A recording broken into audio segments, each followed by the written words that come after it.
con nosotros hoy para este día tan especial y tan significativo para nuestra Facultad de Artes y Humanidades y para la Universidad de los Andes, para nuestra inauguración de la maestría en estudios clásicos. Mi nombre es Patricia Salamea, soy la decana de la Facultad de Artes y Humanidades y me complace enormemente saberlos aquí hoy con nosotros. Estar virtualmente, claro, frente a nuestra nueva realidad que nos convoca desde distintos lugares del mundo a estar en esta misma condición. Veo a varios de nuestros colegas clásicos conectados desde varios países de América Latina, pero es también pues gracias a esta misma tecnología que podemos conectarnos con nuestro mundo clásico y acceder a él, ese mismo mundo clásico que hoy nos convoca.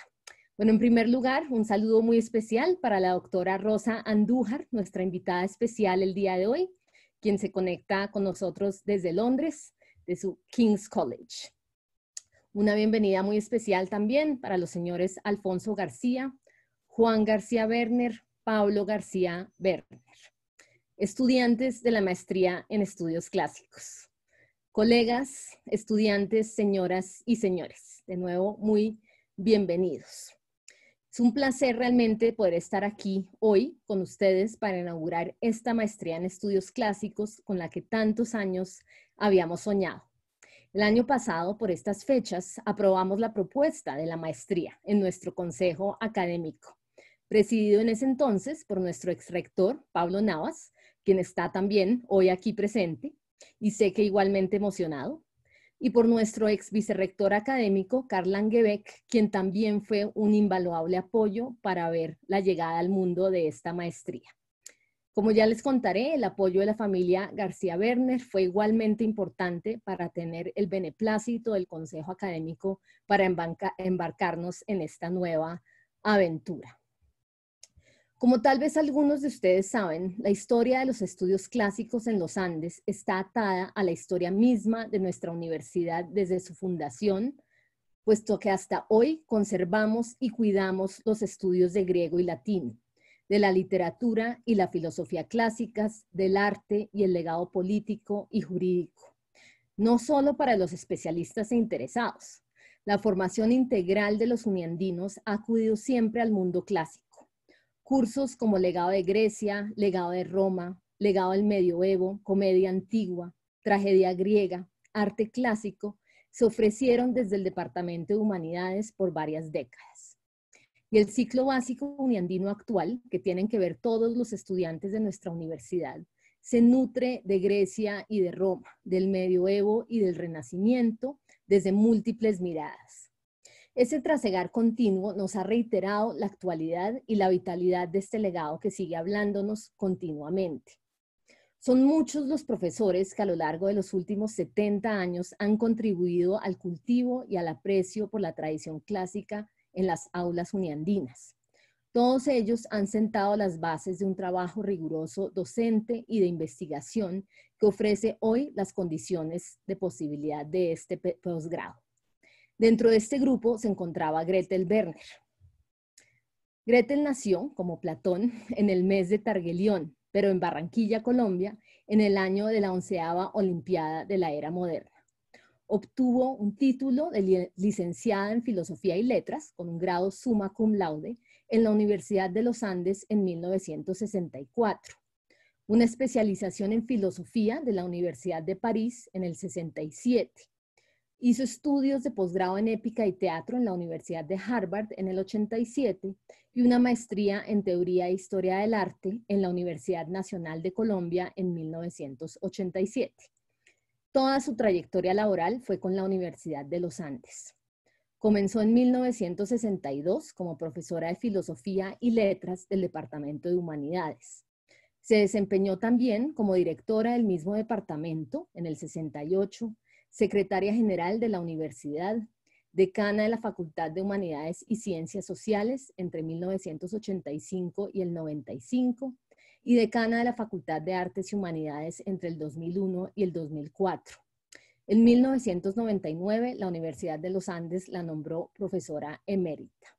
En el 2004 falleció con 68 años de edad. Su trabajo para incluir y aplicar los estudios clásicos en la educación y su enamoramiento por Grecia, Homero y el mundo micénico inspiró a múltiples generaciones. La beca Gretel Werner aspira a mantener vivo el legado de Gretel Werner en los estudios clásicos de los Andes y en Colombia.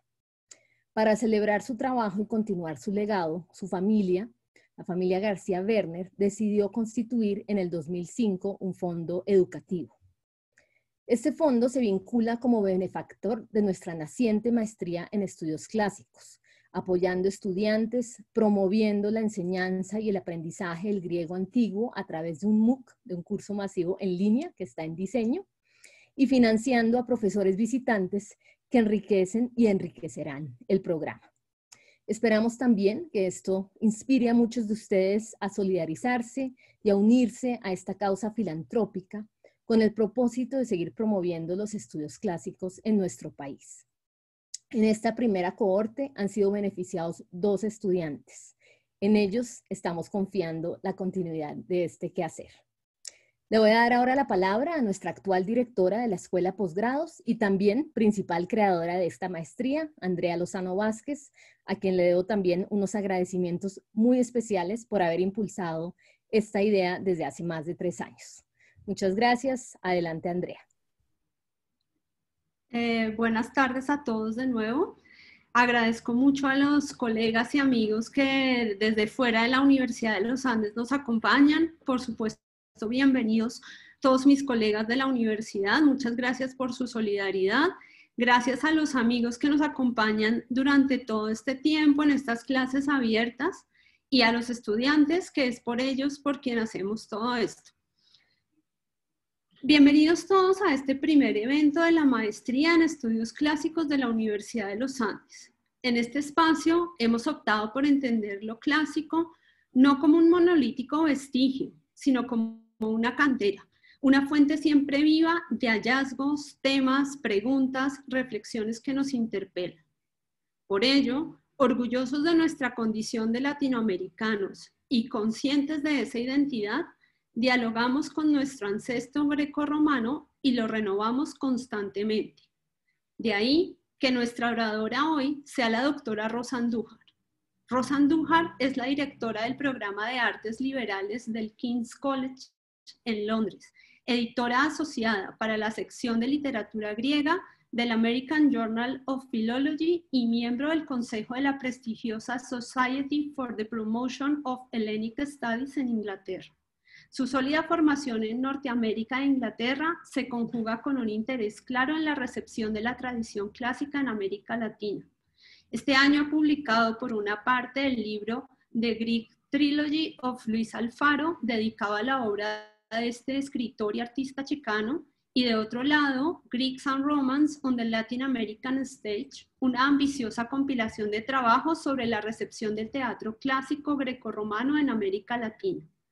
En este campo, como en los estudios de la tragedia misma, su producción es prolífica y se ocupa tanto de los divinos tragediógrafos como de autores contemporáneos, cubanos, dominicanos y mexicanos. Gracias, Rosa, por aceptar nuestra invitación. Bienvenida a nuestra aula virtual. Deseamos tenerla pronto en nuestras aulas presenciales. Antes de comenzar, es hora de dar las gracias. No puedo, sin embargo, darlas a los muchos que han hecho esto posible.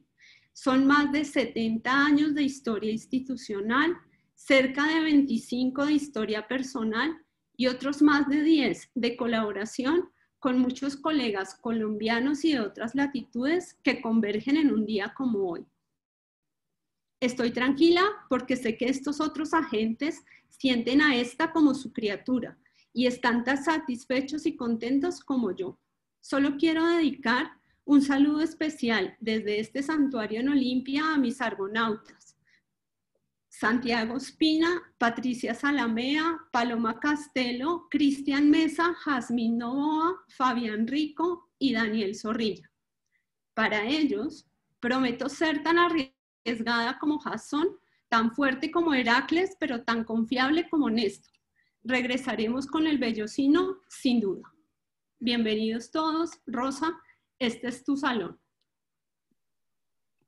Hola, hola, buenas. Muchas gracias a todos ustedes por la invitación, a todo el mundo en la Facultad de Artes y Humanidades en la Universidad de los Andes y sobre todo a la doctora Andrea Lozano Vázquez por organizar el evento y también por convertirlo en una clase abierta, que, bueno, algo necesario durante esta pandemia tan horrorosa que vivimos.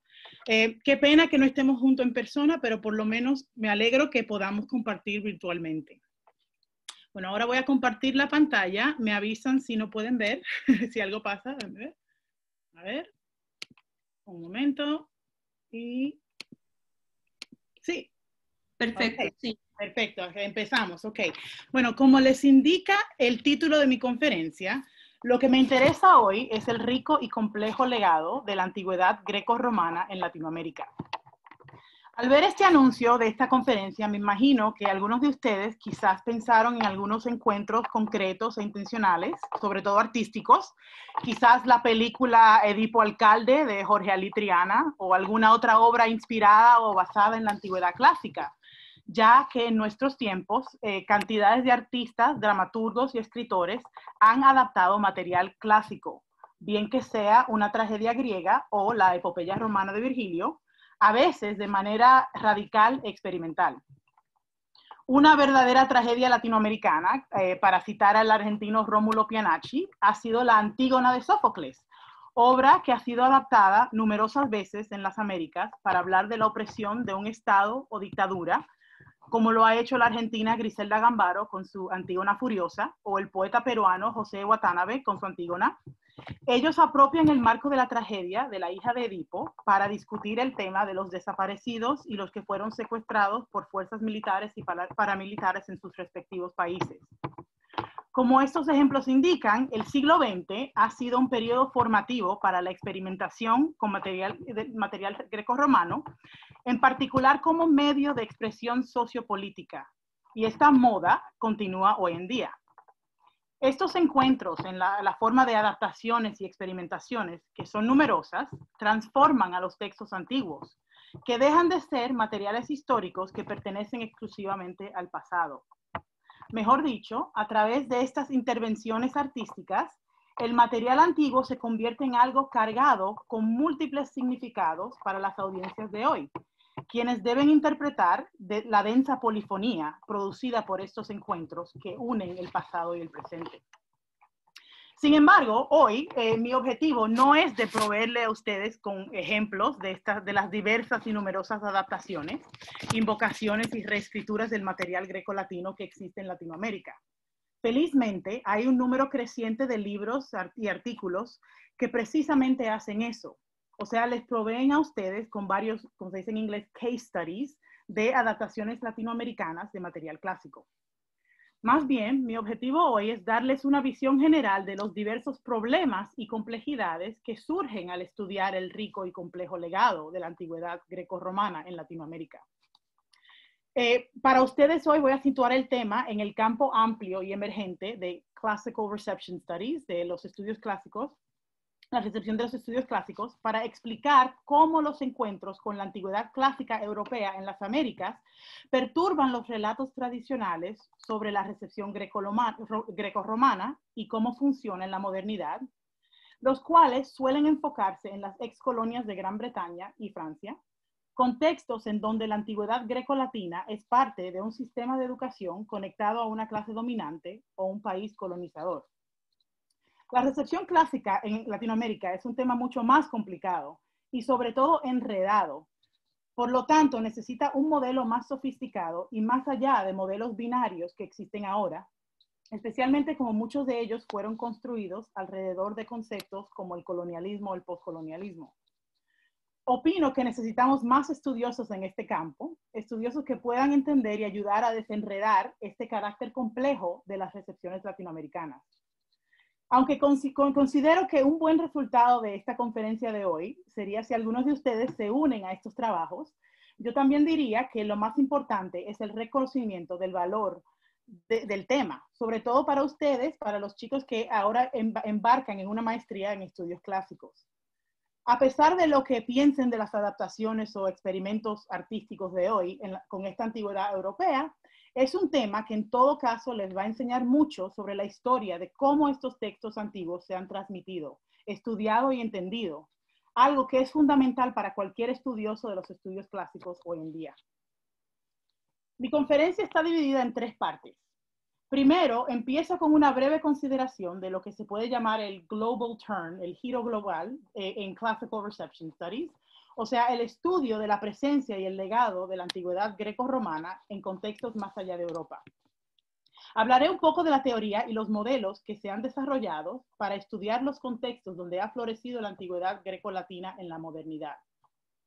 La segunda parte habla de los desafíos que surgen cuando se aplican estos modelos teóricos a Latinoamérica, cuando los estudiosos se enfrentan a las rutas transhistóricas y transnacionales que forman el amplio y complejo legado de los clásicos y que contribuyen a la pervivencia de las ideas, textos y mitos grecorromanos en la región. Finalmente, termino con un ejemplo, La Odilea del cubano Francisco Chofre, una novela en prosa de los años 1960 que trasplanta la Odisea de Homero a los campos de Cuba.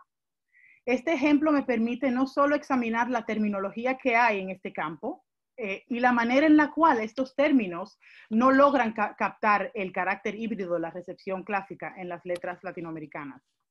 Con todo esto, espero demostrarles no solo las trayectorias laberínticas de la antigüedad clásica europea en esta diversa y complicada región que llamamos Latinoamérica, pero también las oportunidades que existen en este campo académico creciente. A ver, empiezo con la primera parte. En los últimos 20 años, el campo de Classical Reception Studies no solo ha surgido, pero se ha institucionalizado. El legado y la influencia de la Grecia y Roma antigua en la modernidad se han convertido en una de las áreas académicas de más crecimiento, con numerosos congresos, libros y artículos cada año dedicándose al tema. Classical Reception se enseña ahora en la mayoría de las universidades en Norteamérica y en Europa. En mi universidad, en King's College London, tenemos una maestría específicamente dedicada a la recepción clásica, la cual en los últimos años ha tenido más estudiantes que la misma maestría de estudios clásicos. A medida de que este campo ha crecido, los estudiosos han enfrentado más y más el lugar y la relevancia de los clásicos en un contexto global. Tenemos, por ejemplo, varias publicaciones que han rastreado este fenómeno en varios continentes. Y aquí les enseño algunos. Tenemos los libros de Kevin Wetmore, The Athenian Sun and an African Sky. Tenemos el libro de Barbara Goff y Michael Simpson. Otro libro de Astrid van Weyenberg y también de la colección de Grant Parker, todo sobre África. Para Europa hay muchísimos. Aquí tengo ejemplos como el libro de Zimmerman. También hay un nuevo handbook de la recepción en Europa Central y Oriental.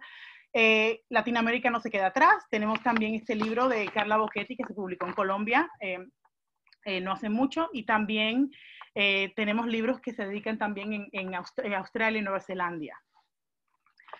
Como pueden ver con estos ejemplos, muchos de estos libros se centran en el drama griego. He elegido estos ejemplos a propósito para subrayar que en general el drama griego ha encabezado los estudios de recepción. Es decir, que en muchos casos la atención a la influencia del drama griego suele ser el primer tema estudiado de recepción clásica para un contexto particular. Y luego esto atrae a los académicos a dirigirse al estudio del legado más amplio de lo greco-romano en ese contexto. Y este fenómeno se puede ver en el caso de las Américas, donde ya existen varios libros que tratan del tema de la influencia rica del drama griego sobre todo. Tenemos muchos que están centrados en Estados Unidos, como el libro de Helene Foley. Tenemos el Oxford Handbook de Greek Drama in the Americas, que aunque a pesar del título se centra en Estados Unidos y en Canadá. También tenemos el libro de Melinda Powers, Diversifying Greek Tragedy on the U.S. Stage, y también el libro que hemos publicado este año sobre Latinoamérica, Greeks and Romans on the Latin American Stage. A través de estos estudios han surgido varios modelos de cómo suelen funcionar los clásicos greco-romanos en la modernidad. En los tiempos modernos, los textos clásicos ya están esparcidos en el suelo literario. Estoy hablando mayormente de la literatura.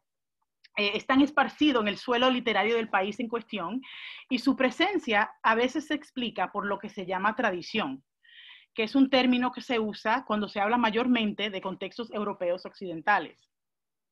También se puede explicar por su importación, como puede ser el caso de los contextos que fueron colonizados. El trabajo de Lorna Hardwick, sobre todo, ha demostrado la manera en la cual los textos grecorromanos suelen ser invocados como fuente de autoridad y de legitimación en la modernidad. Muchos autores modernos no estudian cuidadosamente o fielmente el pasado, sino que someten sus nociones del pasado a sus objetivos y agendas personales. Es decir, que el texto original griego-romano es apropiado por escritores modernos que lo ponen al servicio de su propia ideología del presente. En muchos casos, el texto antiguo se libera de su pasado a través de esta apropiación, la cual le hace asumir nuevos roles, significados y formas. Pero estudiar la recepción no es un acto simple de estudiar el pasado y el presente. A mí me gusta pensar, cuando hablo con mis estudiantes, me gusta enseñarle este reloj de arena, porque creo que es algo que nos advierte contra, bueno, lo que le voy a decir. En un reloj de arena, claramente pueden ver las dos partes, la superior y la inferior. Y la arena pasa lentamente de una parte a la otra. Pensando en la omnipresencia de los clásicos grecorromanos y su pervivencia hoy en día, muchos estudiosos a veces operan con este modelo en mente, el pasado y el presente, sin pensar lo que puede estar en el medio. Pensando en Griselda Gambaro, en su Antígona Furiosa, les digo que no podemos solamente pensar en la Antígona de Sófocles y luego en lo que hace Gambaro en el siglo XX. O sea, no hay una línea directa o una secuencia de eventos que conecte a Sófocles directamente con Griselda Gambaro, aunque yo sé que muchos artistas y escritores, esto es algo que les encanta decir, como si fuera una línea directa que ellos tienen con estos autores. Para poder estudiar la Antígona Furiosa hay que entender sus complejas y múltiples herencias, ambas literarias y culturales, que precisamente existen entre el año 440 a.C. y el siglo XX. Y por eso el término de la tradición clásica no funciona. Aquí les hablo brevemente, hay mucha teoría de classical reception, pero aquí les he puesto algo de Charles Martindale, que habla de las dos tesis que han informado el ascenso de classical reception studies. Y aquí dice que the weak thesis is that the numerous unexplored insights into ancient literature are locked up in imitations, translations, and so forth. Pero habla de the strong thesis is that our current interpretations of ancient texts, whether or not we are aware of it, are in complex ways constructed by the chain of receptions through which their continued readability has been affected. O sea, cada texto tiene una historia particular y a través de esta historia, consecuentemente, se lee de manera distinta en diferentes edades. Hay que enfocarse en esta chain of receptions, cadena de recepciones. Y aquí también les demuestro algunos libros importantes cuales explican la teoría y sobre todo la diferencia entre los estudios de la tradición clásica y el Reception Studies. Les recomiendo el libro Classics and the Uses of Reception, que creo que ahora está gratis en la Wiley Blackwell. Lo pueden buscar por internet, está el libro entero gratis por el virus. Y en ese libro hay un artículo de Ralph Hexter que habla de la historia literaria como provocación y modelo importante para Reception Studies, porque hace pensar en la historiografía de la recepción, o sea, de todos los textos y las ideas clásicas. De una manera, los estudios de recepción clásica han insistido en la importancia de la historia y también la historiografía en la literatura, contra las creencias previas de un modelo filológico que supuestamente es neutral y libre de las subjetividades del tiempo. De una manera se puede decir que con Reception Studies estamos hablando de una lectura historicista de los textos antiguos, pero es una lectura que toma en mente las rutas a través de las cuales estos textos han viajado y la manera en la cual han sido transformados por estos mismos viajes históricos. Bueno, ya que hemos considerado brevemente el ascenso de Classical Reception Studies y los modelos dominantes para estudios de recepción, ahora, en esta segunda parte de la conferencia, me voy a poner a pensar más específicamente en Latinoamérica y sobre todo en los desafíos que se presentan cuando hablamos de la antigüedad greco-romana en este contexto en particular. Claro, un contexto diverso. Aunque hablo de desafíos en general, hay que tener en mente que todos estos desafíos varían dependiendo del país o contexto local. O sea, cada desafío tiene un sabor particular, digamos en Santo Domingo o en La Habana, y otro diferente en Bogotá o Buenos Aires. Y aquí tenemos, a ver, el primer desafío. El rol de la antigüedad grecorromana en el descubrimiento del Nuevo Mundo, un mundo exclusivamente definido por el Viejo Mundo. La tradición clásica tomó un papel esencial en el descubrimiento del Nuevo Mundo y en la construcción de su imaginario.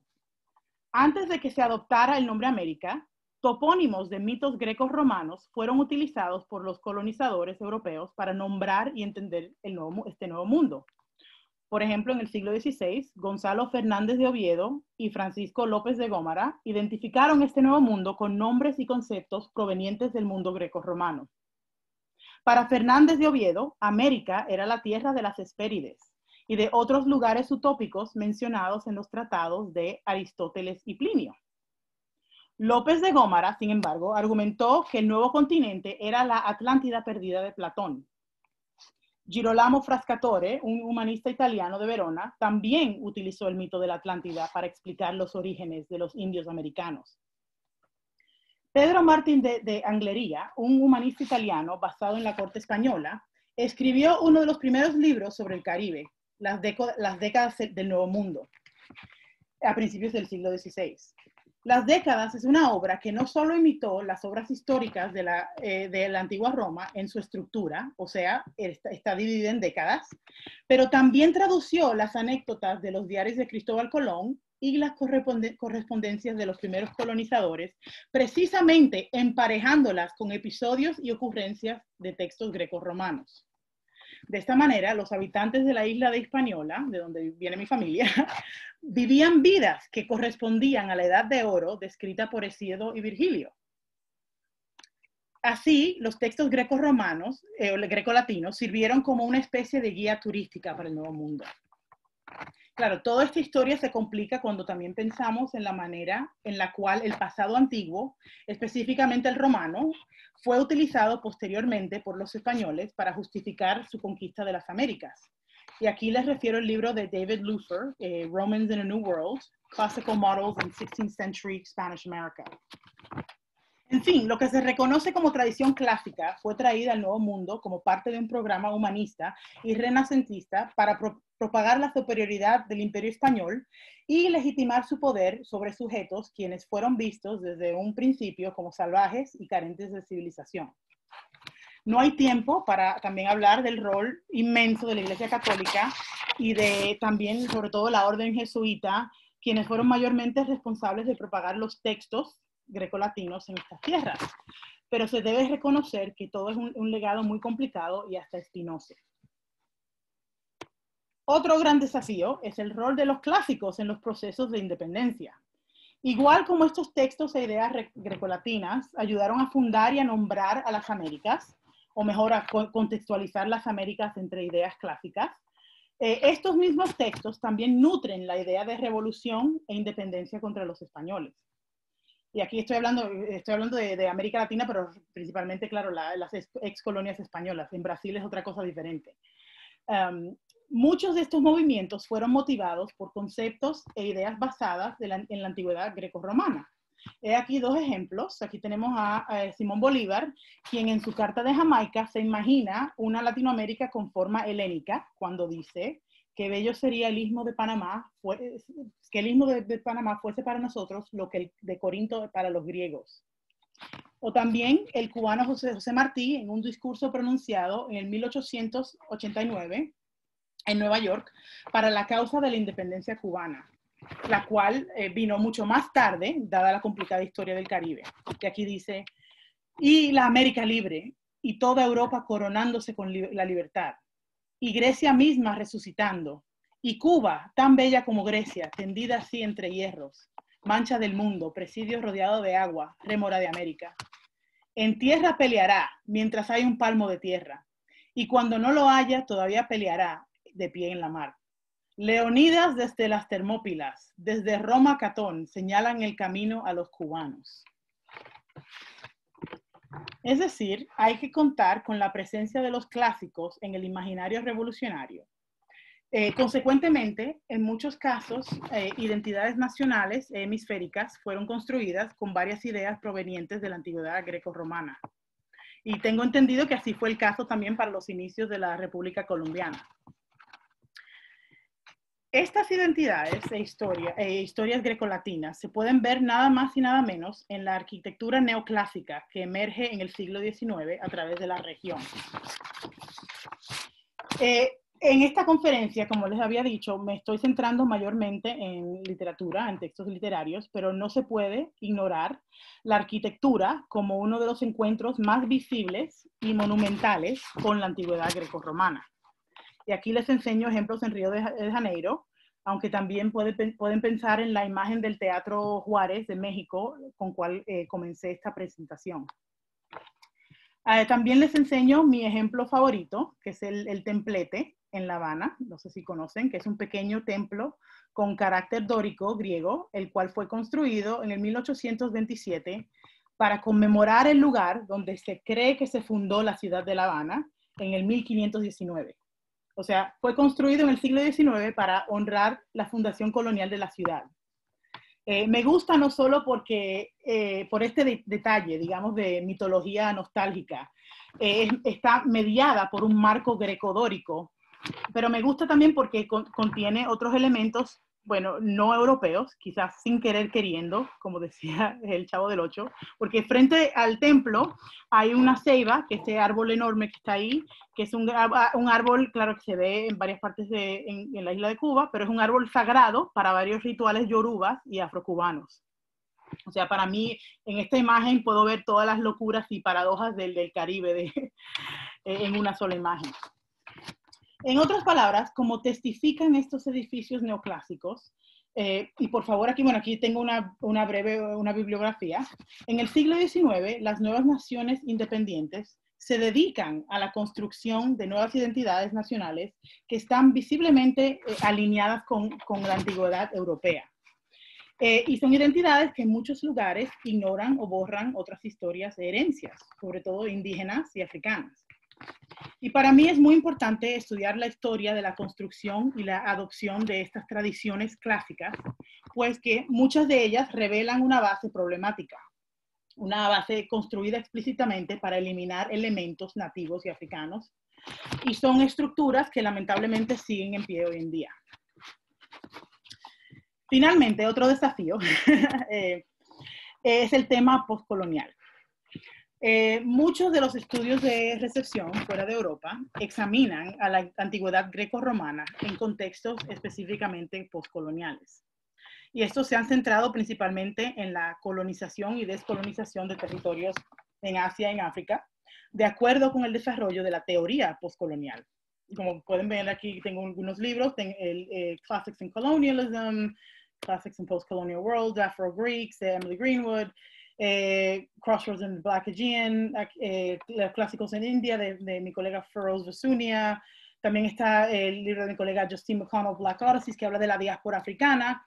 Y también, bueno, les cuento, mi colega Justine y yo tenemos una serie nueva en Routledge que precisamente se llama Classics in the Postcolonial. No es una coincidencia que la gran mayoría de los contextos estudiados en estos libros formaban parte del Imperio Británico. Es algo que tiene sentido porque el Classical Reception Studies fue un campo que inicialmente surgió en Inglaterra. En las antiguas colonias británicas, los textos clásicos grecorromanos eran típicamente parte de lo que Barbara Goff y Michael Simpson llaman the apparatus of colonialism. O sea, son parte fundamental de las estructuras educativas de las colonias. Las excolonias británicas y también las francesas, hasta el punto de la independencia, operaban a base de una educación clásica, con la instrucción de textos grecolatinos. Piensen en Aimé Césaire, que es uno de los fundadores del movimiento de Negritude, quien llega a Francia en 1935 desde Martinique para terminar precisamente sus estudios de francés, latín y griego en la École Normale Supérieure de París. O también Eric Williams, el primer ministro de la isla de Trinidad y Tobago independiente, quien creció en la isla de Trinidad cuando era colonia británica como niño, y después de sus estudios de latín y griego en el Queen's Royal College en Trinidad, llega a la Universidad de Oxford para completar sus estudios de historia.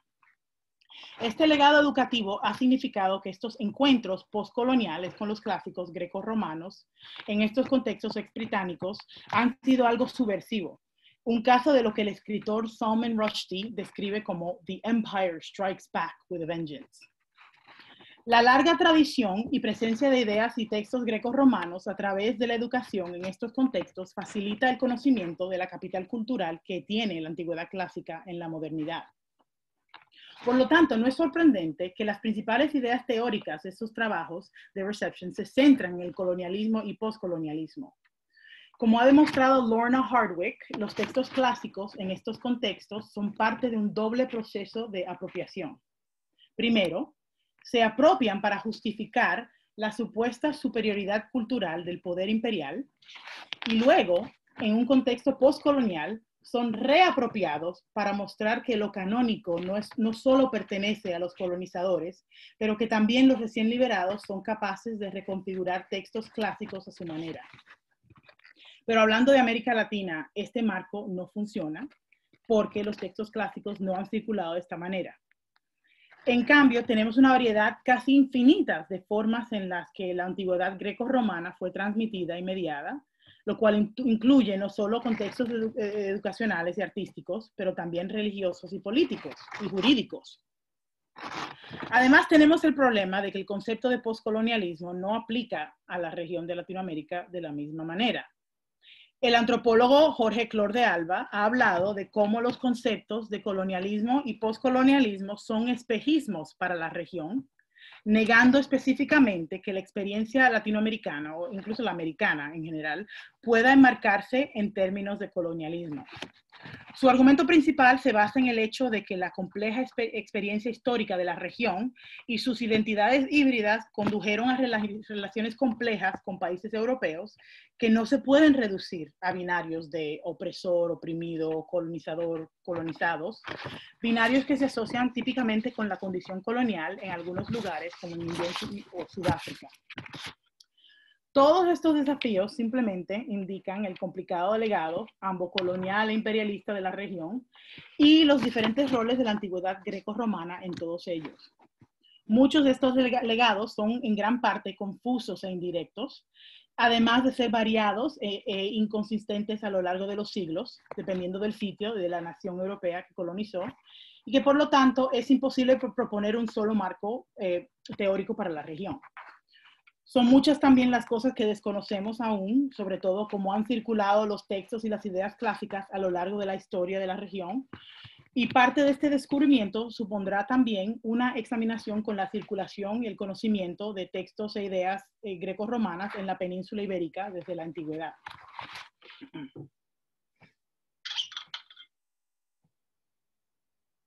A ver, entonces, a pesar de estos desafíos, es necesario perseguir en estos estudios. Como pueden ver, la antigüedad greco-romana está muy ligada a la construcción de identidades y a los patrimonios nacionales en las Américas. Ahora, en esta última parte de mi conferencia, me giro hacia las varias oportunidades que hay. Como mi resumen ha demostrado, los encuentros con la antigüedad greco-romana en las Américas son complejos y enredados. Tenemos que actualizar el campo de Classical Reception Studies de modo que incluya estas perspectivas complicadas y que desarrolle teorías más adecuadas que abarquen lo complejo y lo híbrido.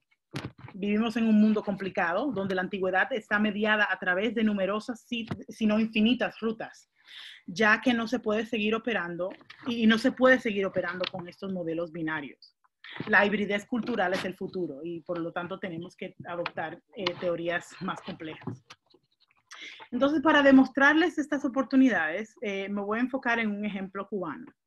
Es la extraordinaria Odilea del cubano Francisco Chofre. Aquí les enseño algunas copias del libro. Es una novela en prosa, escrita en 24 cantos, 24 capítulos, que cada uno corresponde con el libro de la Odisea, y traslada el poema épico de Homero a Cuba, a través de un enfoque único, la experiencia guajira, o sea, la experiencia campesina cubana. La novela, la cual se destacó en el concurso de Casa de las Américas en el 1966, describe los viajes de su protagonista y también de su hijo a través de la isla, exponiendo paisajes únicamente caribeños y sobre todo cubanos.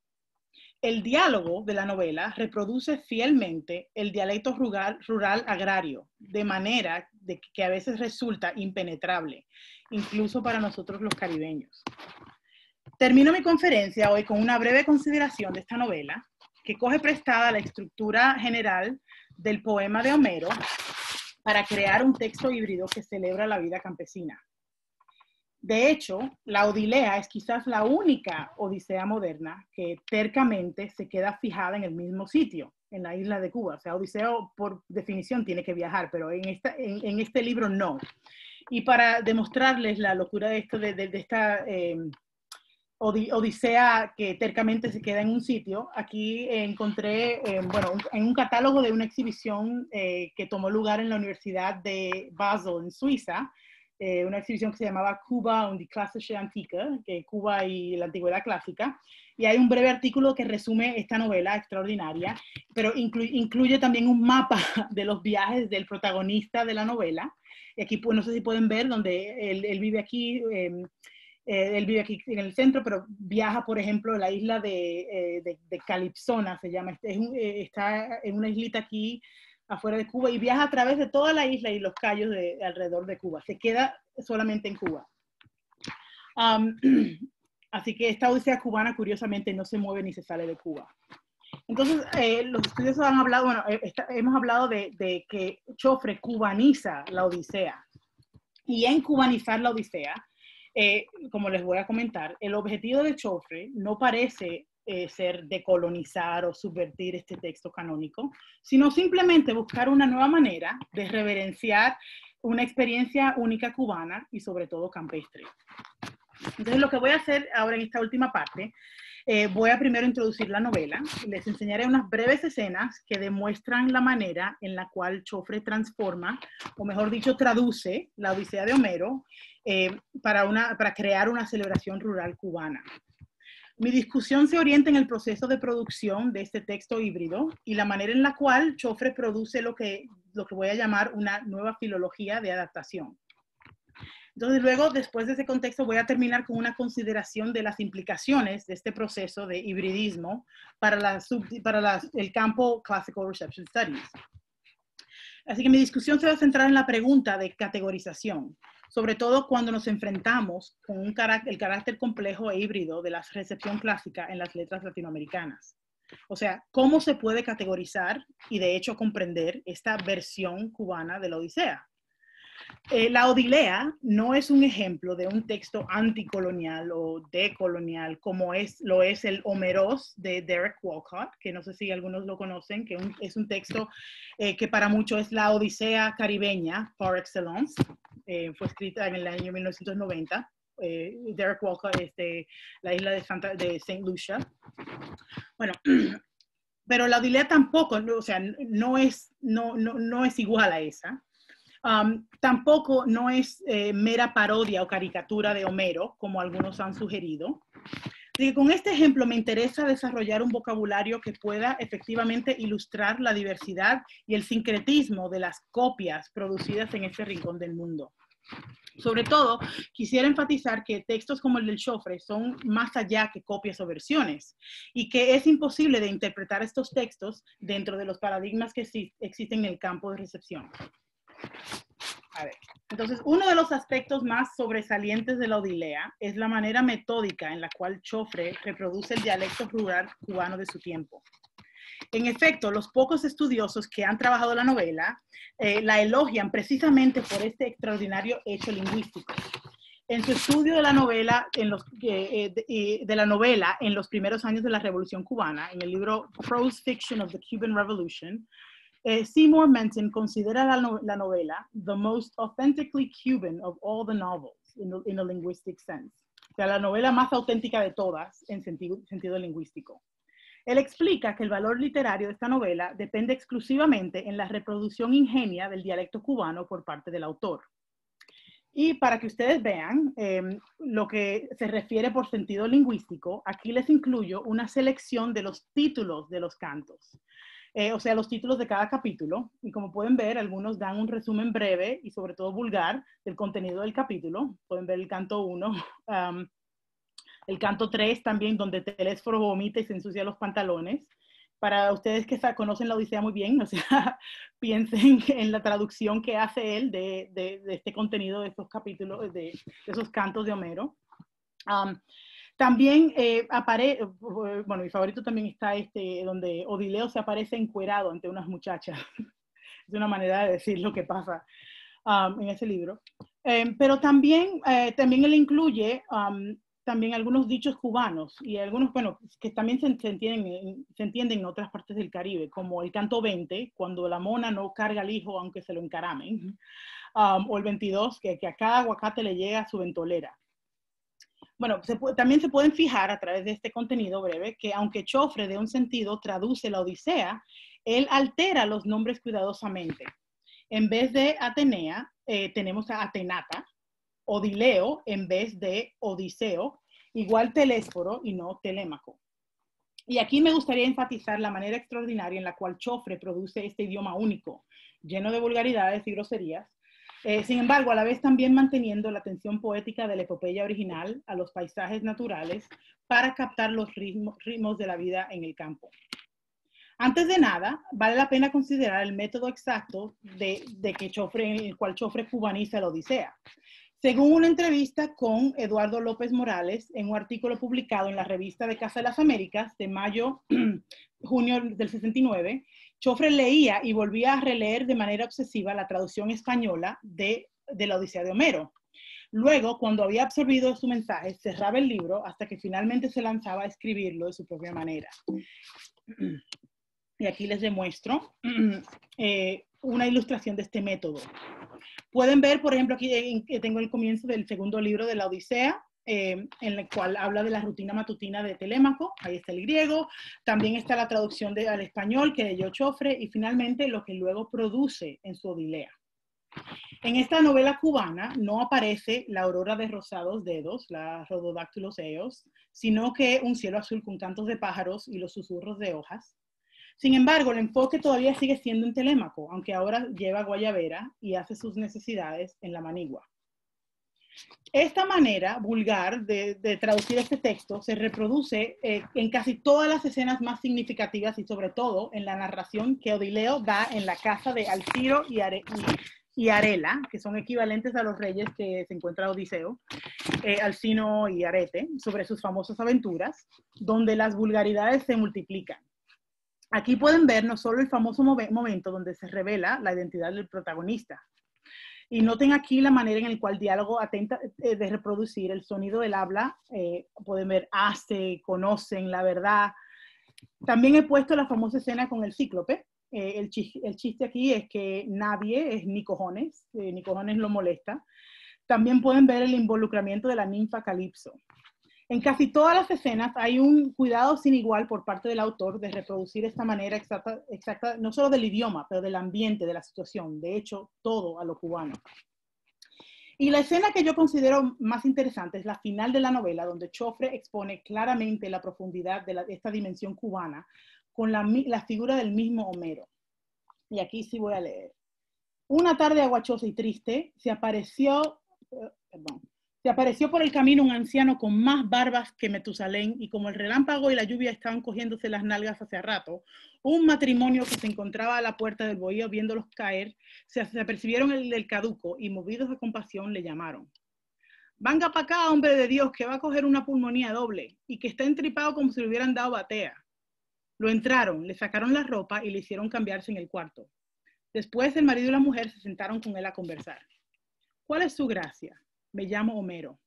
Tiene un nombre bonito, parece ser como de pescado. ¿Y tiene familia por acá? No, precisamente, pero conozco esto como la palma de mi mano, aunque ya hace ni se sabe los años que no vengo por aquí. Entonces debe haber conocido a Odileo, ¿verdad? ¿Cómo no? ¿Y vivía usted por aquí cuando pasó lo de los querindangos de la mujer? Porque usted sabrá que no aparecieron más nunca. Yo les voy a contar porque yo sí sé lo que pasó. El anciano echó a vagar su poderosa mirada y entrándose en el pasado, dijo con una sonrisa, háblame, musa, de aquel varón de multiforme ingenio, que, después de destruir la sacra ciudad de Troya, anduvo peregrinando larguísimo tiempo, vio las poblaciones y conoció las costumbres de muchos hombres. El marido y la mujer se miraron con asombro, y como el anciano seguía narrándole su odisea con abstraído gesto, acercóse el hombre a su esposa y haciéndole un gesto significativo, díjole: el pobre viejo está quemado de viaje. Como pueden ver, la impresionante manera de ilustrar simultáneamente los diferentes registros de idioma. El narrador tiene un español más o menos normal, también tenemos el dialecto de los campesinos, también las palabras de la epopeya clásica. La atención cuidadosa para producir este lenguaje, sin hablar de las capas y los niveles de erudición que continuamente requiere esta traducción a lo cubano, solo pueden ser descritos, en mi opinión, como una nueva filología. El primero en emplear la palabra filología fue Erastótenes de Cirene, uno de los encargados de la antigua biblioteca de Alejandría, para describir el amor a las palabras. En la academia moderna, este amor a palabras siempre ha significado el estudio y el análisis de los textos, los idiomas y el fenómeno del lenguaje. Pero sobre todo, se habla del lenguaje en mayúsculas, o sea, los filólogos siempre se han dedicado a preguntas como: ¿de dónde vienen las palabras? ¿Cómo funcionan juntas? ¿Cómo deberíamos interpretar los textos donde las palabras forman unas redes complejas de significado? De esta manera, la filología ha podido cubrir todo, desde la arte práctica de la retórica hasta la gramática y lingüística. Por lo tanto, los currículos centrados en la filología clásica siempre fueron basados en grandes cantidades de aprendizaje gramático y de repetición, seguido por una continua práctica de composición en latín y griego, en prosa y en versa. En Joffre yo veo lo mismo, o sea, veo una nueva filología que señala una nueva metodología de leer e interpretar lo clásico, la cual plantea preguntas críticas sobre lo que es vernáculo y lo que forma el canon en la modernidad. Así que, ¿cómo podemos entender esta odisea tan extravagantemente, cubana o guajira? De una parte, podemos ver que Joffre transpone la epopeya de Homero, lo cual, como el siglo XX descubrió, fue un canto realizado por bardos analfabetos. Así que transpone todo eso a una cultura oral cubana. Su narración y diálogo copian el habla cubano y la ortografía en la novela también le sigue el ritmo al oral en vez de un idioma más correcto. Lo pudieron ustedes ver en esta última escena donde el Homero original, con todo su registro alto, aparece al lado del habla de los campesinos. Aquí Joffre llama atención el hecho de que ha bajado el registro de la epopeya de manera novedosa, efectivamente creando nuevos paradigmas heroicos, alterando con su odisea cubana campesina lo que en general entendemos por heroísmo y sobre todo por lo clásico. De otra parte, podemos entender en ese texto híbrido con su nueva filología como algo que presenta un nuevo reto para Classical Reception Studies.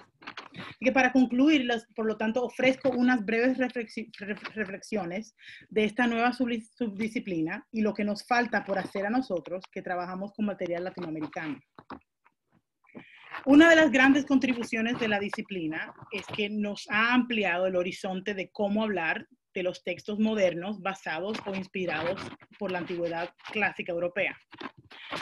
Antes del Reception Studies, el único vocabulario que teníamos para hablar sobre textos como la Odilea de Joffre teníamos términos como la parodia o el pastiche, hasta carnavalesque, los cuales captan solamente el aspecto popular de esta novela ingeniosa. O sea, una pequeña parte de lo que le había demostrado fue un gran proceso laborioso por parte de Joffre. Gracias al trabajo de Lorna Hardwick, tenemos un vocabulario básico para hablar de la recepción, y aquí les enseño un poco de lo que ella llama Toward the Working Vocabulary for Reception Studies, con términos como tiene acculturation, adaptation, appropriation, aquí pueden ver. También habla de lo auténtico, porque es muy interesante cuando se habla de estas copias, o bueno, tenemos también equivalente, hybrid, migration, intervention, refiguration, translation, version. Entonces, pero hablando de textos, digamos, súper híbridos como el de Joffre, necesitamos ampliar nuestro vocabulario y sobre todo desarrollar un léxico que pueda ilustrar la diversidad y el sincretismo de las copias producidas en América Latina. Porque al final casi todas esas palabras son sinónimos o palabras cercanas de copia o versión. Algunos dicen que, bueno, en América Latina tenemos ya buenos candidatos para que pueden ampliar y hablar de la hibridez de las letras latinoamericanas. Por ejemplo, tenemos la noción de transculturación de Fernando Ortiz. También el término, se ha hablado mucho de la antropofagía o el canibalismo propuesto por el brasileño Osvaldo Andrade. O sea, el término que propuso para hablar de la capacidad de lo brasileño para devorar y digerir todo para producir una nueva cosa compleja. A la vez, los términos nuevos también tendrán que tomar en cuenta el proceso de adaptación y de copia, y no solo el resultado, como en el caso de Chofre. Igual sería ideal términos que también hablen del impacto que pueda tener tal texto en una audiencia que no conoce los clásicos, ya que, por ejemplo, la Odilea se puede leer, entender y disfrutar en completo sin saber nada del molde griego. A mí me gustaría proponer algo parecido al término de world making, de la política científica, Adam Gettershoe, un término que ella utiliza para hablar de la manera en la cual intelectuales de varios países de la diáspora africana buscaban autonomía e igualdad a nivel mundial, especialmente después de procesos de decolonización. En todo caso, lo importante es buscar términos que nos permitan ver la creatividad y el sincretismo de los clasicismos latinoamericanos modernos, y aquí yo creo que se tiene que distinguir también los de la época colonial, que tienen otros sincretismos, y así salir del mito de la tradición clásica.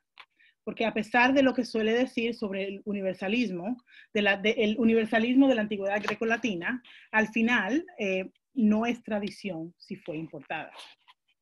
Entonces, para concluir, no me queda nada más que felicitarles a ustedes por emprender este proyecto, creo que de la maestría de hacer cultura a través de la historia de la cultura. Es un proyecto tan necesario. Entender toda esta historia es, claro, es una historia fundamental de nuestro legado.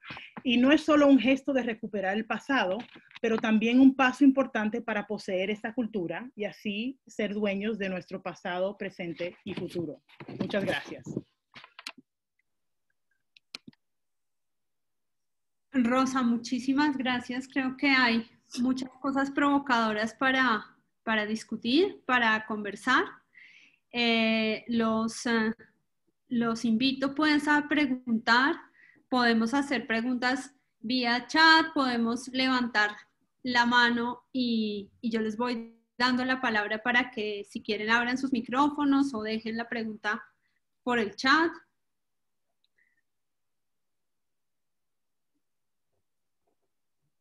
Tenemos animados por allí.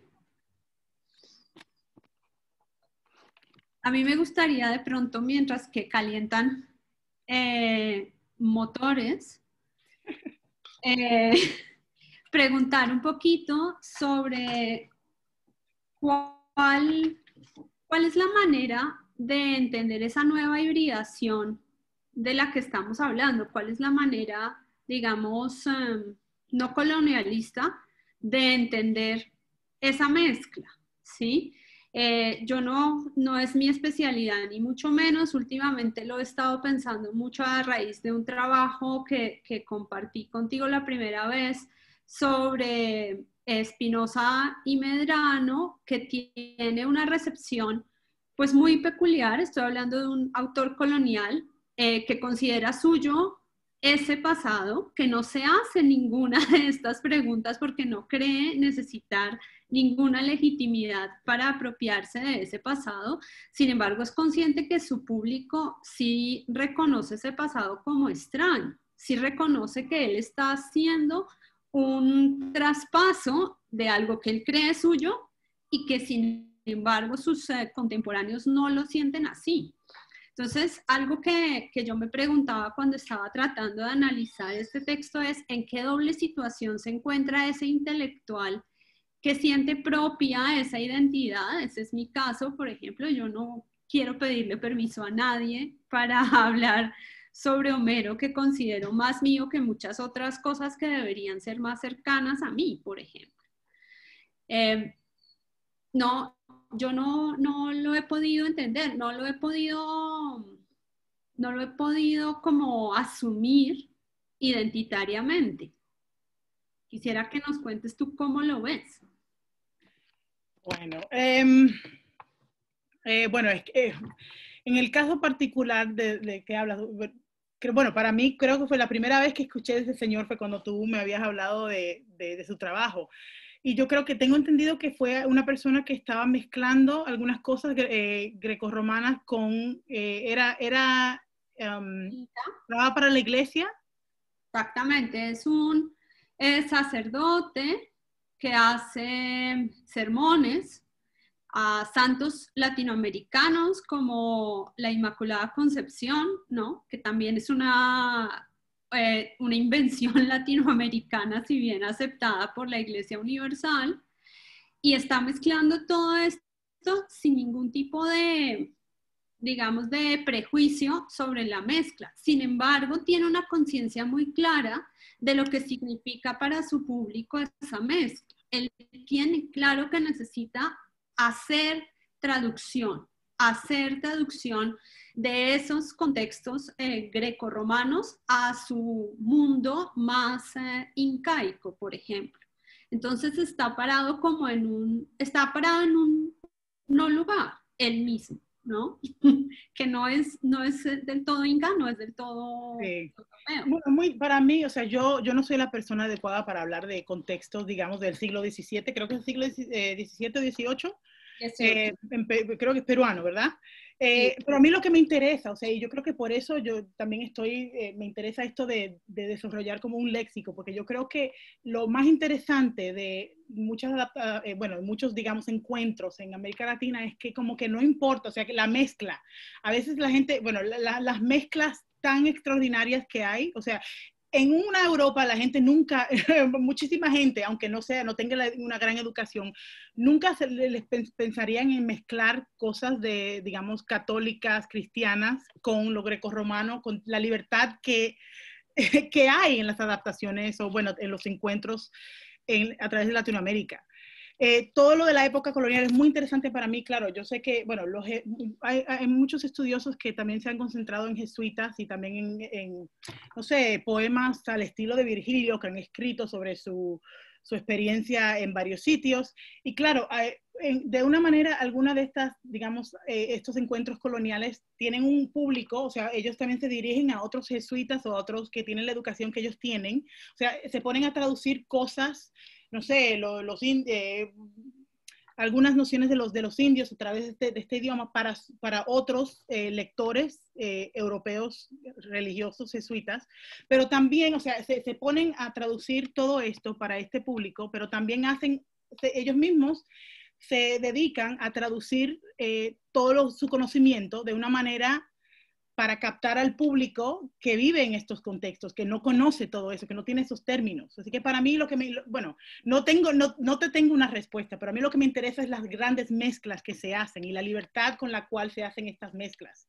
Y creo que tiene que ver, claro, porque bueno, en situaciones históricas, hablando del siglo XVII, siglo XVI, XVII, XVIII, donde los eruditos eran muy poquitos, estaban centrados en algunos sitios, en varios sitios en Perú, en México.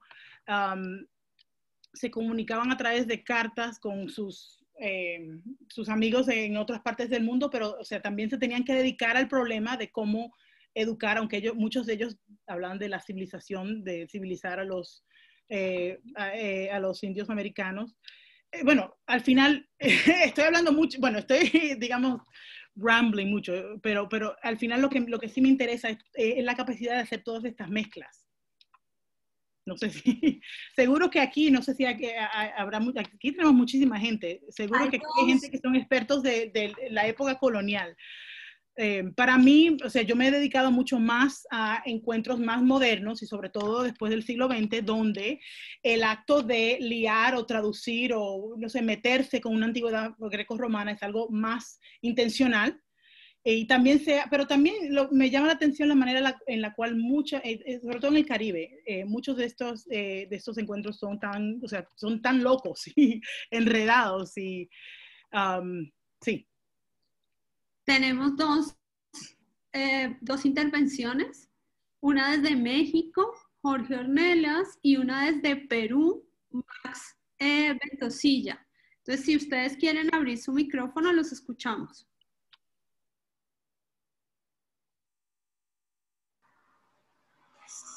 Hola,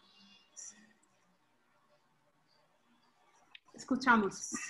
hola, buenas tardes. No sé si me escuchan. Sí, correcto. Hola, soy Jorge Ornelas desde México.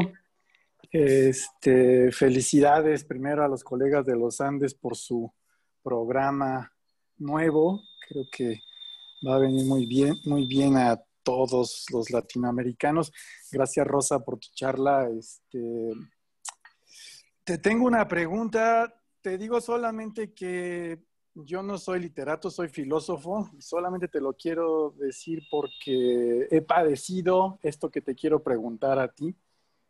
Ah, no sé, me cuesta trabajo ver en qué sentido podemos entender hacer estudios clásicos como algo distinto que no sea con un carácter meramente revisionista. Quiero decir, me pareció muy iluminador la última parte de tu charla donde hablas del caso de la Odilea, etcétera, etcétera. Pero sigo, y eso es lo que te quiero preguntar, si eso que entiendes por hibridez cultural no es otra forma de colonialismo según el cual adaptamos la realidad latinoamericana a las formas y los valores clásicos, ¿no? Porque creo que, bueno, no he leído la Odilea, pero bueno, por lo que tú decías, tiene la misma forma o tiene algunos cantos que reproducen la estructura de la Odisea. No sé en qué sentido podemos hacer estudios clásicos sin que eso sea perpetuar formas colonialistas que vayan en detrimento de, no sé, ciertos mitos fundacionales. Por ejemplo, aquí en México tenemos el Chilam Balam, el Popol Vuh, etcétera, ¿no? Entonces, lo que quiero preguntarte es cómo hacer estudios clásicos hoy día sin que eso signifique reproducir esos valores colonialistas.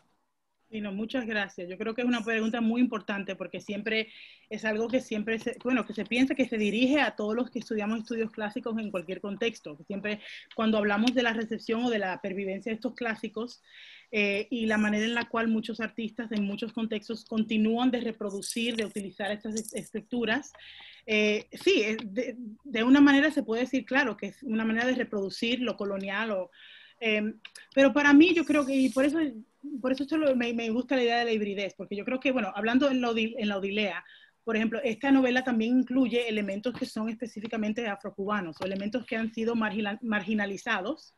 Y esto también, bueno, esto me interesa mucho también en el teatro, en muchos otros sitios. O sea, que claro, usando el marco clásico, significa, de una manera se puede ver como que elevando el material de ese país o de ese contexto a algo más universal, o no universal, pero algo que se entienda. Hay un vocabulario clásico que sí se entiende a través de todo el mundo. Pero para mí yo creo que es igual de importante también la manera en la cual estos textos también incluyen algo local, o sea, que también al poner esos elementos locales, porque casi nunca, bueno, en lo que yo estudio y lo que a mí me interesa, o sea, una reproducción muy fiel a la Odisea no, o sea, no, sí es interesante, pero para mí lo que me interesa es cuando incluyen estas mezclas o estas cosas tan locas o el sabor de un contexto aplicándolo a ese marco. O sea, para mí es muy importante, o sea, me imagino también para esos artistas, ver o sea, elevar esos elementos locales marginalizados o cosas que gente, digamos, en Europa, en otros sitios no conocen, elevarlos a través de lo clásico. Yo creo que eso también es importante. Así que no, sí, casi no, bueno, sí, entiendo que sí, hay algunos encuentros artísticos que sí realmente quieren reproducir o utilizar el marco clásico, pero para mí lo que más me interesa son, y para mí lo que son los más, lo que funcionan bien son los que también incluyen elementos locales que lo someten a lo clásico, incluso transforman lo clásico, te hacen pensar en o sea, lo clásico a través de la Odilea para mí es algo, o sea, la Odisea para mí, bueno, mi lectura de la Odisea ha sido afectada por la Odilea. O sea, y para mí eso es algo muy importante también, que al usar el marco clásico, los mejores modelos de recepciones, o sea, también te transforman el texto antiguo. Y también, o sea, el otro interesante es que, bueno, en el caso de Chofre, o sea, este texto también es muy interesante porque yo creo que fue algo creado en contextos de los principios de los 60 en el programa de la campaña contra los analfabetos en Cuba.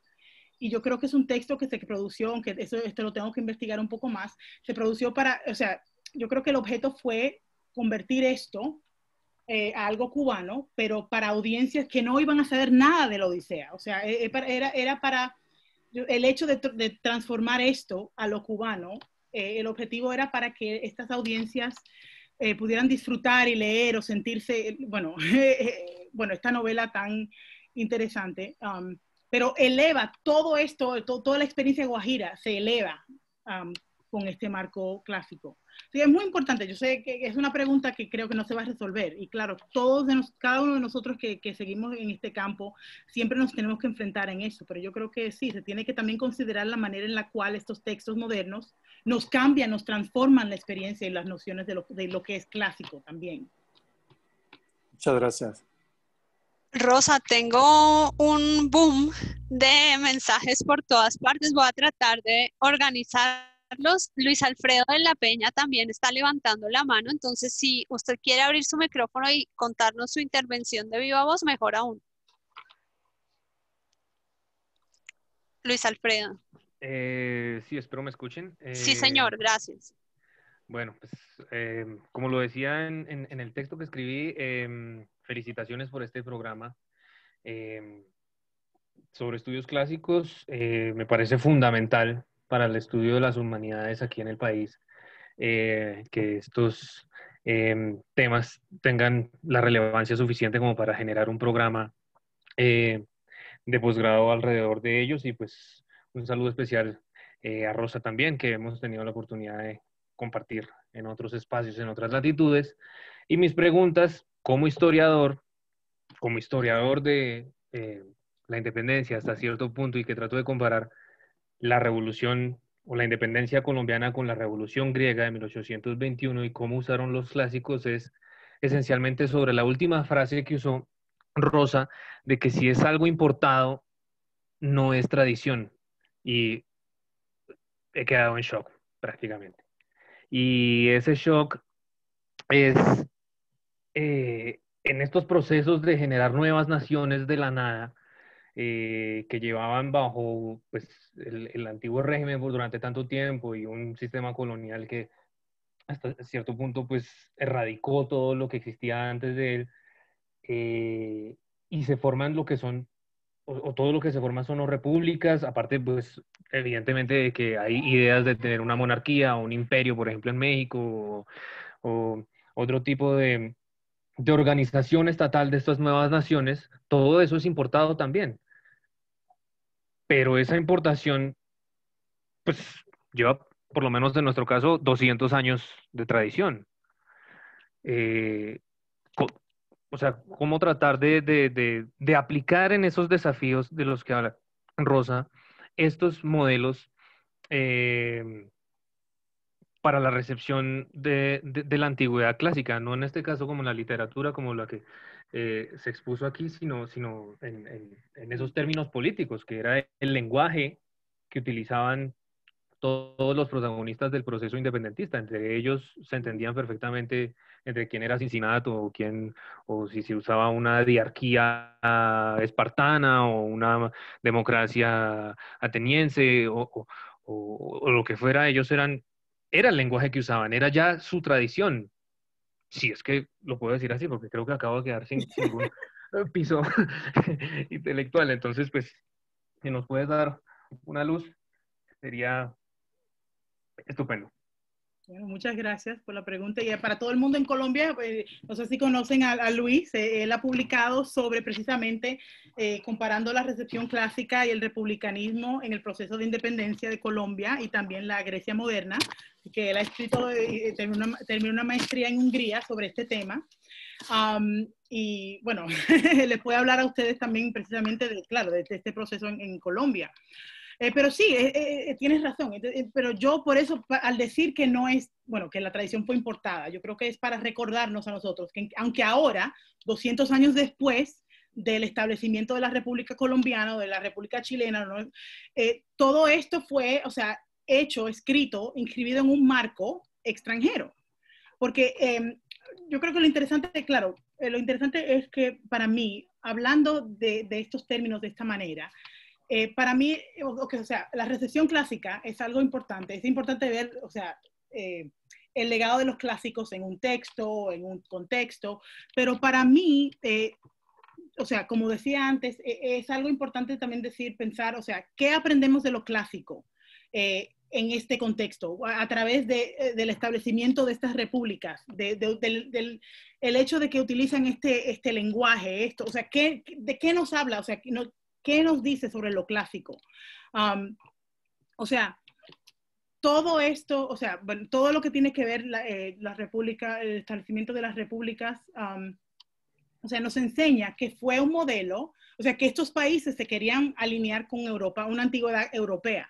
Y para mí lo que más me choca siempre es en casos donde sí hay poblaciones indígenas y culturas con larga historia también, que no se habla de nada de eso, que en vez se ponen a hablar de este marco republicano, este marco de Esparta, de Atenas, de Roma, o sea, siempre, sí, era parte de un idioma, digamos, universal para los eruditos, pero mayormente se estaba aplicando un lenguaje y un marco que la mayoría de la gente no tenía, o sea, no entendía.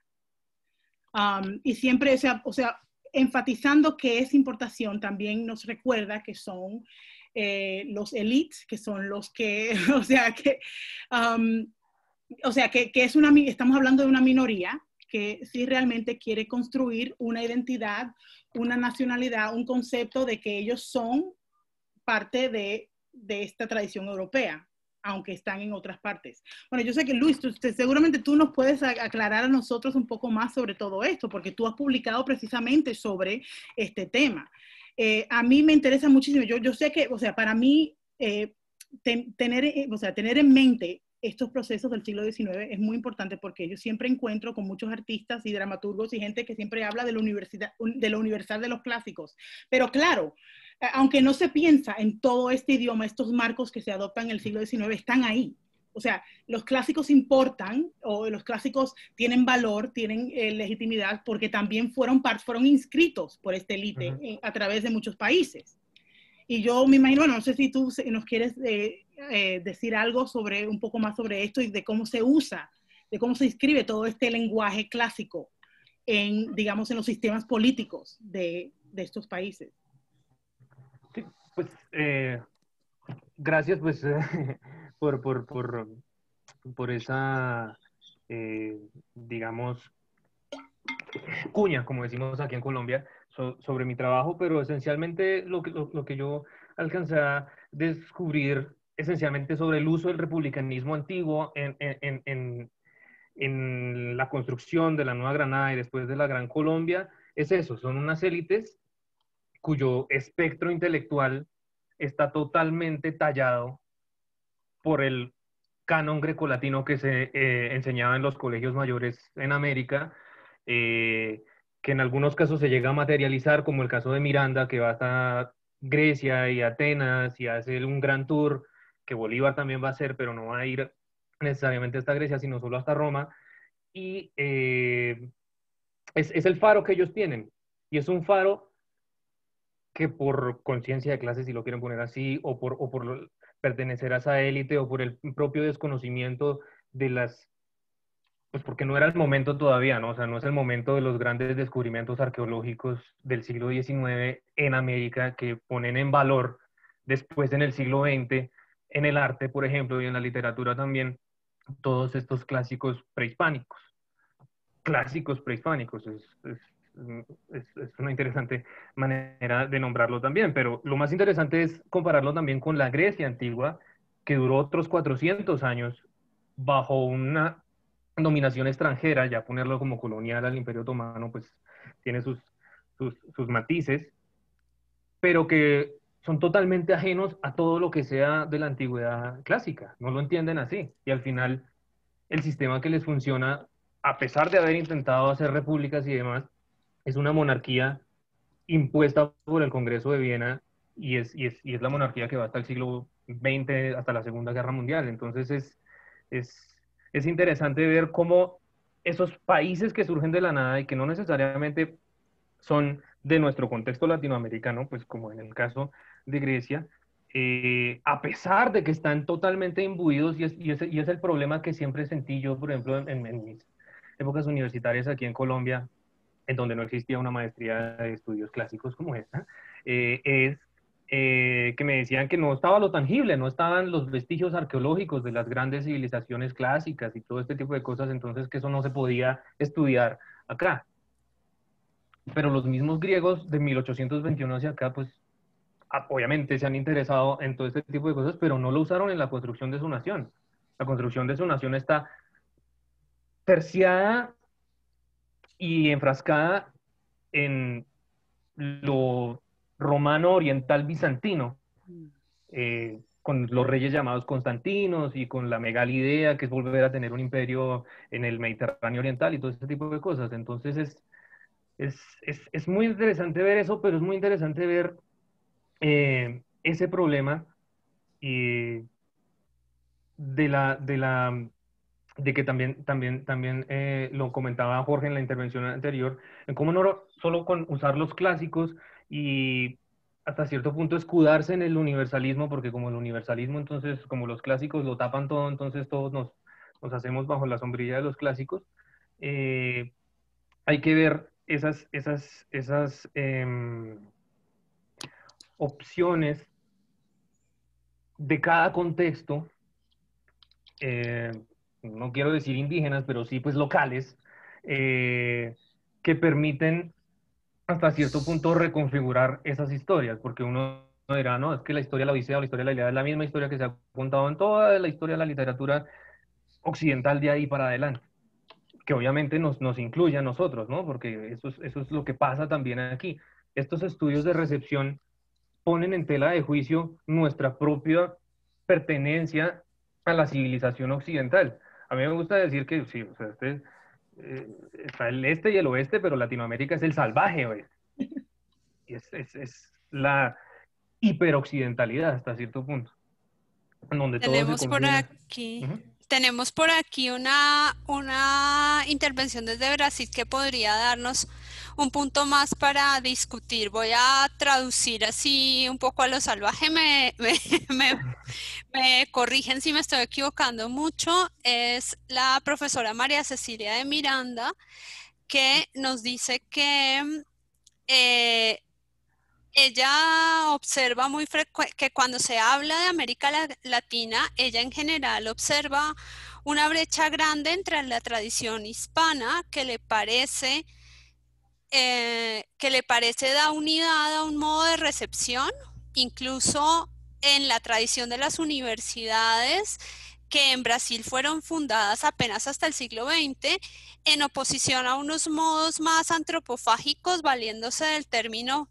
que usamos de Andrade, que ocurrieron en Brasil, donde lo clásico es más bien transformado, ¿no? No, quizá no venerado en el sentido que estábamos hablando ahora de los intelectuales universitarios, a los que yo me referí un poco de los que Luis Alfredo está hablando, sino más como corrientemente.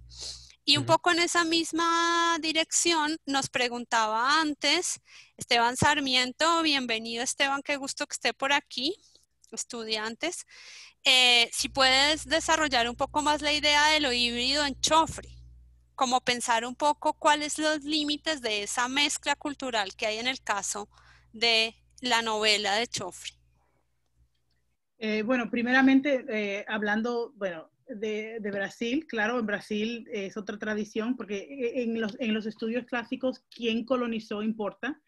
Y los portugueses, bueno, hacen cosas diferentes, pero creo, como dice Cecilia, que lo importante también en Brasil es que, bueno, hay una relación también con Portugal que es muy diferente, porque también tengo entendido que los portugueses se mudan a Río de Janeiro, la corte portuguesa se muda a Río de Janeiro, y también muchos de los élites también siempre han viajado a Portugal, a Coimbra, para estudiar. Como dice Cecilia, las universidades en Brasil no fueron fundadas hasta el siglo XX. Así que sí, en Brasil es otra cosa. Pero a mí me interesa y utilizaba el término antropofágico porque se ha utilizado, se ha pensado como un término que también que puedes nos puedes dar un vocabulario, digamos, más apropiado para hablar de este hibridismo. Porque también lo interesante, y por eso yo también lo que estoy haciendo en esta conferencia es necesitamos más personas pensando todas estas complejidades, y necesitamos más personas que nos puedan aportar un léxico, un vocabulario más apropiado para estos contextos. Y porque ahora, bueno, todo esto está guiado, el Reception se guía por el mundo angloparlante, y donde estas hibrideces, estas complejidades no son tan complicadas. La segunda pregunta era sobre la hibridez en Chofre. ¿Cuál era? Perdón, ¿me puedes recordar, Andrea? La pregunta era de si puedo elaborar un poco más en la hibridez. ¿Y se puede elaborar un poco más cómo funciona la hibridez en Chofre? Sí. Bueno, para mí era eso, lo que le quería comunicar en mi discusión breve, es que simplemente, o sea, no es simplemente una copia, o sea, me gusta a mí hablar de la filología nueva de Chofre. O sea, para mí el hecho, o sea, por eso me llamé la atención a esa entrevista que apareció en esa revista de Casa de las Américas con él, porque hablaba de su método. Y eso también, o sea, para mí, o sea, bueno, no en esto, pero también tengo un libro que publico ahora con el chicano de Estados Unidos, de Luis Alfaro, y me interesa siempre estos procesos de adaptación en los artísticos. O sea, hablando de Luis Alfaro y también en Chofre, o sea, me interesa la manera en la cual, o sea, como que leen cuidadosamente estos textos, lo absorben y luego piensan, o sea, cómo traducir todo esto de una manera para una audiencia que no tiene este marco clásico, que no conoce a Odiseo, que no conoce, en el caso de Luis Alfaro, claro que es diferente a Medea, o sea, traducir todo esto de una manera que este público entienda y goce de mi texto, del texto que producen. Entonces, para mí, o sea, lo importante de Chofre, o sea, hablando del hibridismo, o sea, hay varias cosas, o sea, está también, claro, la estructura se ve de una manera que es una copia de Homero, por los 24 cantos, pero los títulos, la manera en la cual vieron, o sea, la manera en la cual él traduce todo esto, está pensando en un público que, o sea, que va a disfrutar de lo que pasa, de las vulgaridades que él hace, pero también, o sea, en el mismo texto, o sea es todo en prosa. Claro, cambia los nombres, pero hay muchas cosas nuevas en esa novela.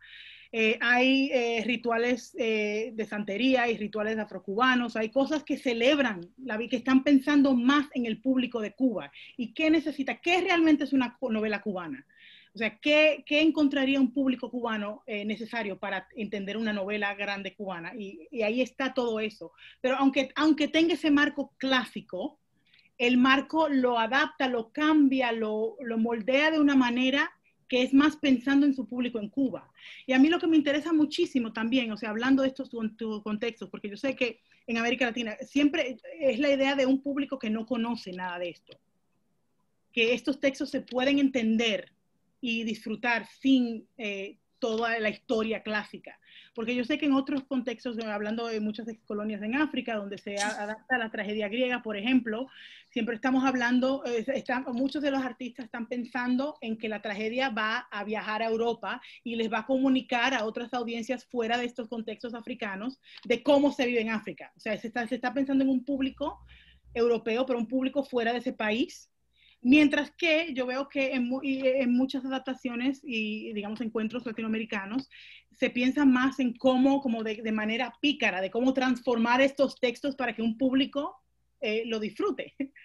Así que no sé, a mí, o sea, en el libro de Greeks and Romans on the Latin American Stage hay una sección donde hablo específicamente de este problema de la hibridez, porque entiendo que hay un problema en los estudios donde se reconoce que esta hibridez es como una hibridez como monolítica, como una hibridez, como es híbrido, pero no se reconoce la complejidad de todo eso. Y yo creo que eso también ha sido algo que es parte de la herencia de América Latina. Yo sé que muchos de estos grandes del siglo XIX hablaban siempre de América Latina siendo una mini humanidad, que hay una mezcla de todo. Hablamos del mestizaje, que el mestizaje siempre se habla como un proceso en singular y nunca, como que la mezcla, eso es el punto. Pero yo creo que bueno, no sé, estoy hablando, a mí, bueno, como ven, a mí lo que me gusta es provocar. Yo creo que es muy importante aquí para que todos nosotros pensemos en todos estos elementos que nutren, que informan las culturas, las identidades latinoamericanas. Y hay que hacer muchas preguntas, pero sobre el hibridismo yo creo que necesitamos más términos más sofisticados que lo que tenemos. Así que no sé si respondí la pregunta, pero esto es más como un call to arms, para que que necesitamos mucha gente que pensar en todo esto, en todos esos problemas, porque también la hibridez en Cuba se ve de una manera diferente que en otros contextos. Tengo algunos comentarios más que quiero recoger para que tú quizá hagas un comentario final. Uno de esos comentarios precisamente de otra de las colegas brasileñas, aunque ella es nuestra, ahora es de origen brasileño, Cándida Ferreira nos mostraba la distinción, no, más bien el aporte que trae la noción de antropofagia a esa de hibridez, en el sentido en que en la antropofagia, dice ella, siempre hay una marca de violencia y en ese sentido es una noción apropiada para los estudios coloniales, muy interesante y que aporta algo, un puntico distinto al de la hibridez, por ejemplo, ¿no? Ahí podemos ir precisando como algunas que nos sirven para eso. También nos señalan, Vilma Penagos, que esa misma condición de hibridación y de colonialismo pues ocurre en el mundo antiguo, ya en el mundo clásico, entonces también está allí presente pues la reflexión de la Grecia capta, por supuesto, ¿no?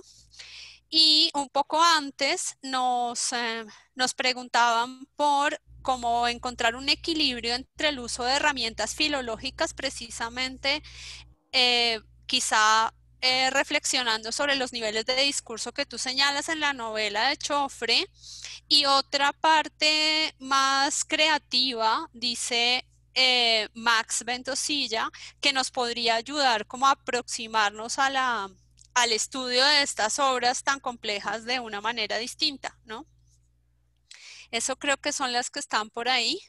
Sí, Max desarrolla un poco más esto hacia el final, diciendo las obras de Homero son en gran medida universales porque nos hablan del viaje del héroe que en el fondo somos todos. Por ello, apropiarse de los clásicos es entender ese universalismo que habla a todo ser humano y permitir que su paideia nos transforme, que entender el sentido de las obras universales es algo bastante provechoso para todo tipo de nación. No sé entonces si quieres hacer un comentario para cerrar, darnos una conclusión. A ver, bueno, sí, estoy de acuerdo con el concepto este de la antropofagía, que sí tiene un concepto, parte de ello es esta violencia, que sí puede ser un término mucho más apropiado para la colonización, aunque creo que se suele usar más para encuentros, digamos, más modernos o postcoloniales. Así que yo estoy completamente de acuerdo con eso. Sobre el comentario sobre las culturas clásicas que fueron híbridas, eso sí me encanta. Esa es la cosa, porque, claro, hablando de Reception Studies, lo interesante es, incluso para cualquier filósofo, cualquier persona que se enfoca en la filosofía, en la filología, en lo que sea, aunque uno se enfoca en la antigüedad, uno se da cuenta a través de estos estudios de la larga historia y de la manera en la cual estas ideas, este legado, este mundo clásico, se ha visto de una manera de una manera simple en la modernidad. O sea, también en este país, bueno, en Inglaterra se habla mucho del legado de los clásicos como algo élite, que sí estudió Boris Johnson, pero también se habla del legado que tuvieron estos estudios en el Imperio Británico. O sea, todo esto es muy interesante, pero siempre que, bueno, nosotros que enseñamos aquí en Inglaterra, siempre recordamos a los estudiantes y al público que lo interesante, aunque se ha visto de esta manera, digamos, tan más monolítica en el presente, el pasado, incluso muchos estudiantes se sorprenden a ver la diversidad del pasado, a ver las locuras del pasado antiguo, griego y romano. Y yo creo que sí, esa también puede ser quizás otra solución, o sea, buscar modelos de diversidad, modelos de hibridez del mismo mundo antiguo y aplicarlos o moldearlos de una manera para hablar de lo que está pasando ahora en la modernidad.